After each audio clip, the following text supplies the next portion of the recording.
Hi, everyone. Welcome to our June free webinar through the Next Step programs called Guardianship, Certificates, and Diplomas. Oh my, so much to think about.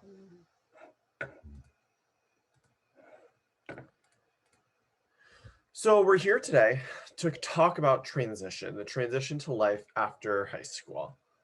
There's a lot that is incorporated into this, like preparing students for the job, transportation skills, how to get into college. But there are two main topics that are sometimes always not discussed within this transition process, or at least they're not as highlighted as much as they should be. And this is what we're going to be talking about today. Talking about guardianship, another term for this is conveyorship, and talking about earning a certificate versus earning a diploma after exiting high school. So today I'll be going through these two different aspects of the transition from high school for students with disabilities and the implications that they have on these individuals.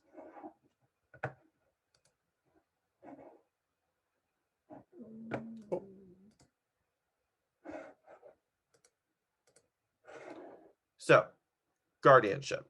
Again, just to recap, we're going to be talking about guardianship, giving you a brief overview of it, the implications that it has on families as well as the individual that is getting a guardian of them. We'll be talking about a certificate of completion out of high school, what it is, what's the difference between that or a diploma, and the implications this has. And then we'll be talking about what a diploma means within relation to the certificate as well. All of this information that we're presenting today is a general overview of the knowledge of what a guardianship is, what a completion of a high school certificate is, what a diploma is. And it may even spark some additional thoughts or questions that you have and still have or didn't know that you had. So please use the chat to ask any questions that you have during the presentation today. Or if there is something that I can't answer or I do not address, we can always circle back that to answer it. Or feel free, we'll give our contact information to contact us at the end and we can set something up. Additionally, just wanting to put it out there that we did not consult with lawyers in the making of this presentation, especially in regards to guardianship, and as well as a certificate of completion of high school or a diploma. We're not here today to provide any guidance on what you should or should not do. Rather, we are here to present you information about all of the options available and the implications that they have on people. If you need further assistance, please contact us and we can set up a call to discuss working with us further or to get you in touch with someone to work with you further, or you will need to pursue further counseling with legal counsel.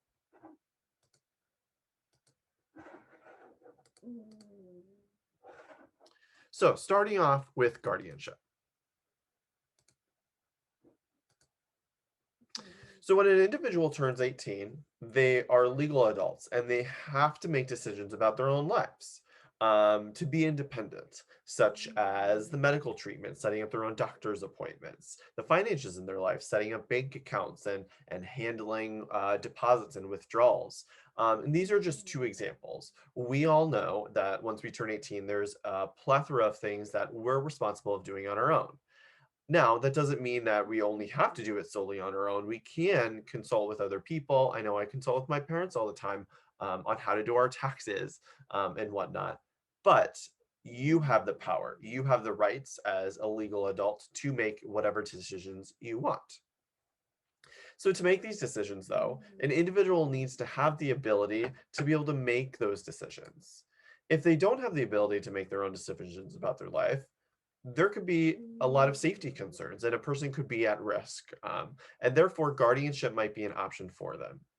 Guardianship, therefore, is the process of someone gaining the power to make decisions for an individual. So they're going to make decisions about those medical treatments, about those finances for that individual.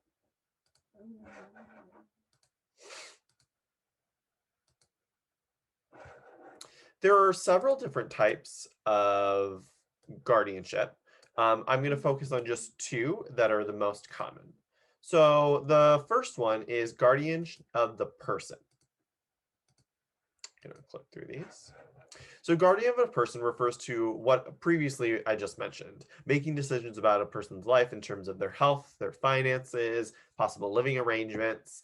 And again, these are just examples. This is usually typically what people think of when we talk about guardianship.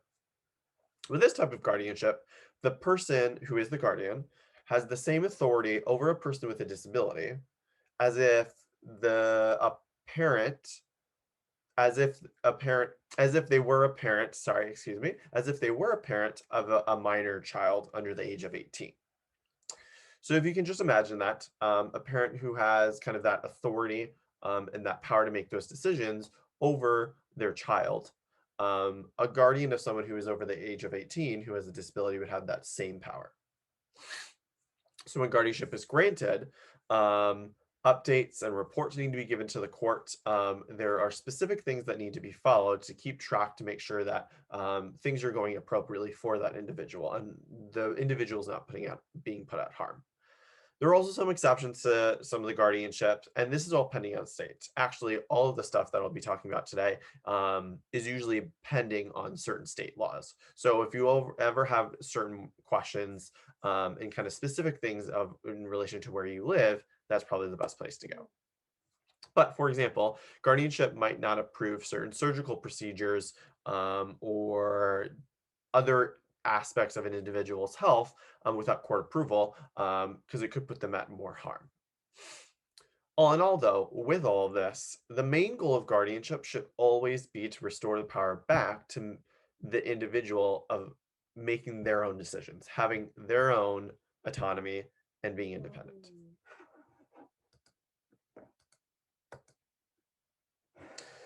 So the second type is guardian of the estate. And so it is what you think of it. So guardian of the state is essentially the person being responsible of the estate of the individual. So this could also include inheritance as the individual has, other assets that they're coming in, money that's coming in.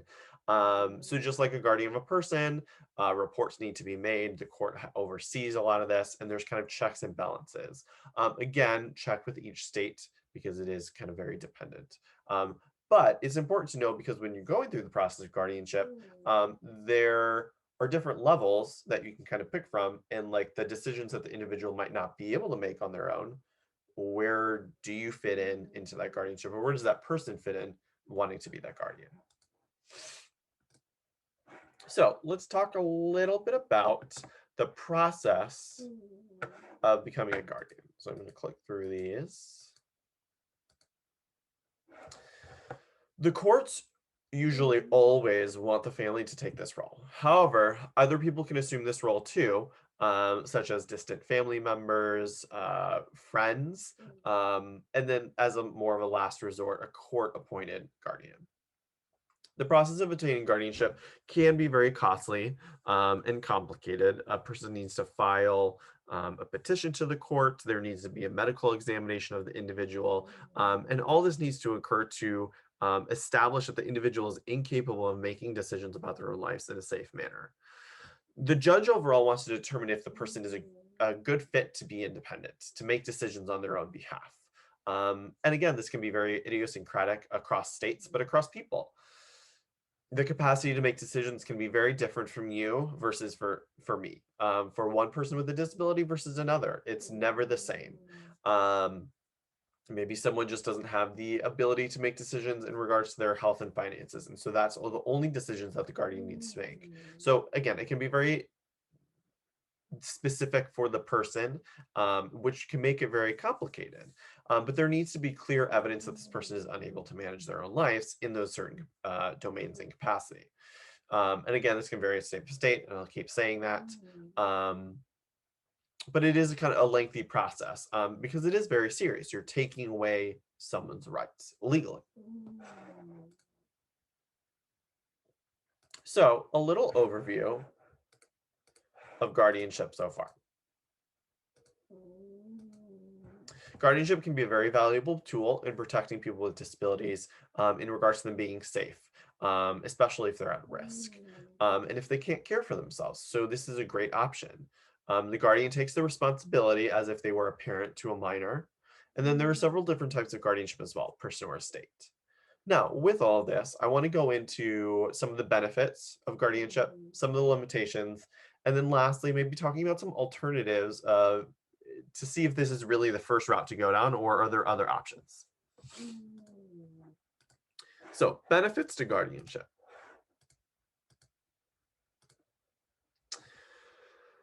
If the individual does not have the ability to make decisions about their own lives, this could be a huge safety concern. So, guardianship can offer that sense of protection for that individual, making those decisions so that they are safe.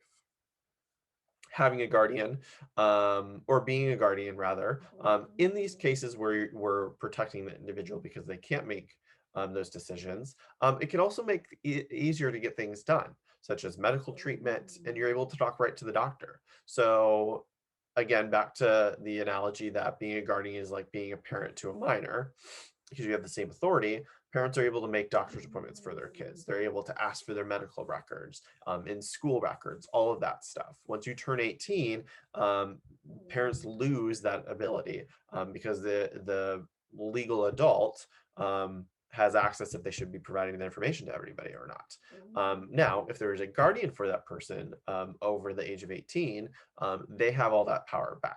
So they can make those doctor appointments, see those medical records, things of that nature. So it does kind of turn out being some of the benefits that it can be easier getting things done, especially if the individual doesn't know how to do it or doesn't have the capacity to do it on their own.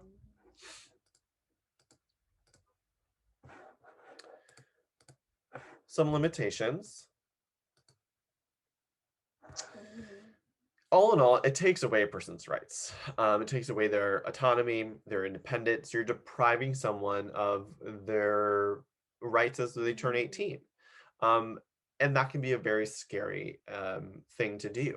The individual with a disability might not want that to happen, which then goes into my next point of this decision can be very difficult and costly. It can make disputes between families, disagreements of care if other people don't agree with the decision that the guardian is going to make. Yeah, or if the individual themselves does not want a guardian, it can kind of get into this battle back and forth with the courts. So really it needs to be established that this is like the last resort and this is what we need to do. Again, it's very different between all different cases. And sometimes a guardianship is a good thing to ensure that the individual is safe, and still teaching them how to be independent. But we don't ever want to get to the point where they're being exploited against. All right, so let's talk about some alternatives. Before considering guardianship, a few things should be considered. And it's seen as best practice to exhaust all of their options, all of their least restrictive options for a person with disability before deciding that a guardianship is necessary. It's not the only option. You can have joint bank accounts, have powers of attorneys or health agents to be able to still communicate and have that power to help the individual in those health situations, for example, or with financial stability. And I personally think that education is a huge one. Just as we're educating people right now with these webinars about what guardianship is and the implications that it has, or talking about certificates and diplomas, some families or other people might not know that information. And so this is helping them to then advocate for others. But then also, like in schools, we should be educating students with disabilities that are transitioning out of high school to be able to be doing these things independently and understand what they need to do.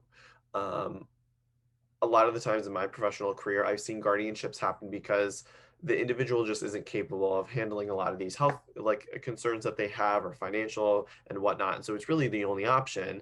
But then we're not educating the individual to be independent on their own. Because one day they are going to be on their own. Their family's not going to be there, or their guardianship might not be there. And then it could turn into this battle and then a court-appointed guardian, and it could be a huge mess. Now, again, that being said, guardianship could be a very beneficial thing. But I'm a huge proponent, and we at TNS are a huge proponent on education. And so even if a guardianship is established, we should be educating these individuals to be able to gain that power back. Because all in all, the whole purpose of giving a guardianship is to eventually give the power back to the individual. We should be educating them to gain that power back to make those decisions about their lives. So why not start it earlier on in high school to teach them these skills? All right, now I want to transition to a certificate of completion versus a high school diploma. Most of you already probably know what a diploma is. You go through the process of learning things in school across multiple domains. In some states, you even take an exam, and then you graduate with a diploma. And this assists you in getting a job or going to college or other post-secondary options. Um, it is very apparent that the having a diploma is very important. We even know this for people who maybe do not finish high school and they have to go back and get their GED, because many employers or colleges, they need to see that completion of high school. However, I want to talk about the certificate of completion, which is the most commonly used for individuals with disabilities graduating from high school.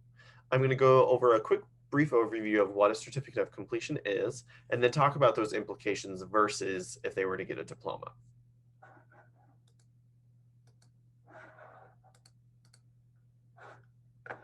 So for a certificate of completion, the student's IEP team determines if they will receive a diploma or go down a certificate track.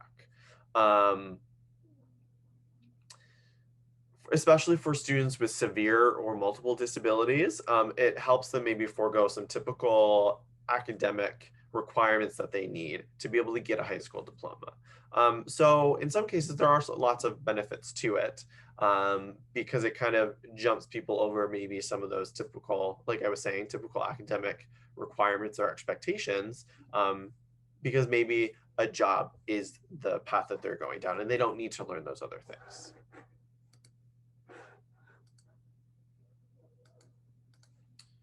I'm just going to click through these. So a certificate, also known as alternative, like an alternative diploma, there are many different kind of types. And again, this is very state specific, district specific, all of that stuff.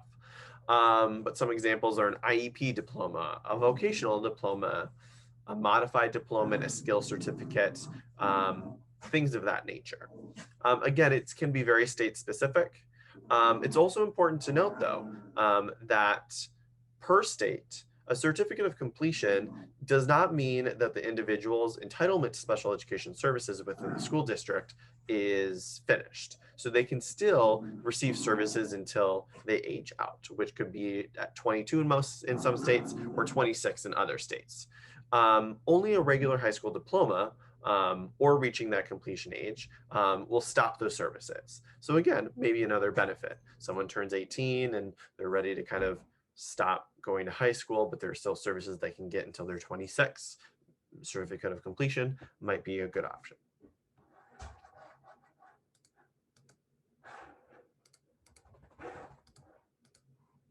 Well, let's talk about these implications just a little bit.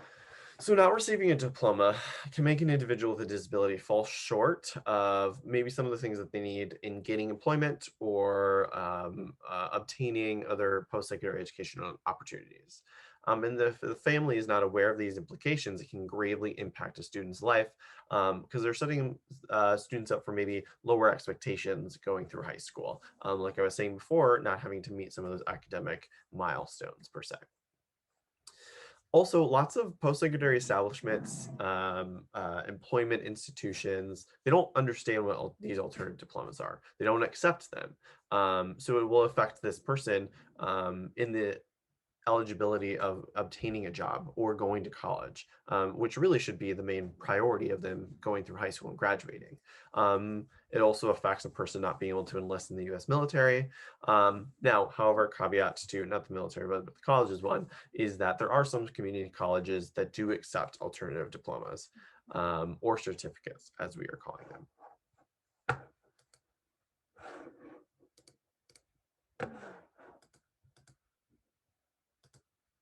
So overall, what can we do, or what can you do, understanding this difference? I'm just going to click through these.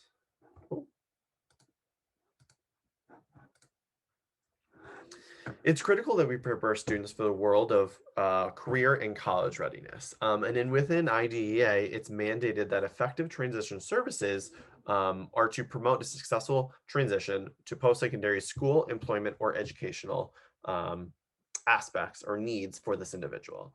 So a certificate track could really derail this and not potentially follow these mandates under IDEA.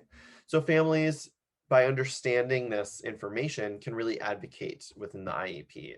Students can advocate for themselves as well. If they want to go on to college or if they want to receive a job, getting a diploma is the best option. There are accommodations that can be made. Such as universal design. Are there ways that, and there are probably policy level things that we can do as well and start advocating a little bit more for, but how can we be more flexible in the way that students are exiting high school? How can we provide those accommodations for students to be able to receive that diploma so that we are not affecting their college or career readiness when they do graduate? But all in all, having the awareness of these differences and kind of what someone can do is super imperative. And that was one of the main reasons why we wanted to put this workshop on today. So I want to thank everyone for listening, for coming to this webinar. I know it was a brief overview of guardianship and a certificate versus a diploma track in high school for individuals with disabilities. But again, it's very imperative. It's important to understand these aspects so you can advocate for people most appropriately, or if you are a person with an individual going through high school right now, that you're able to advocate for yourself.